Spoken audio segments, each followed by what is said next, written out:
আসসালামু আলাইকুম। আমি আজকে ছিল রমজান মাসের শেষ রোজা।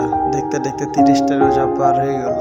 প্রতি বছর বাসার জন্য ইফতারি নিয়ে যাই প্রথম রোজাতে। এবার কিছু সমস্যার কারণে হয়তো প্রথম রোজাতে ইফতারি করাতে পারিনি বাসাতে। আলহামদুলিল্লাহ, আপনাদের দেওয়া তো অনেক ভালো আছে, আল্লাহ অনেক ভালো রেখেছি। ইফতারি নিতে এসে দেখি অনেক ভিড়, অনেক মানুষ।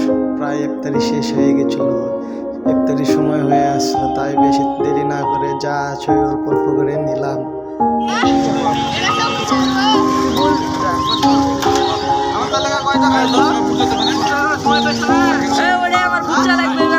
বলছি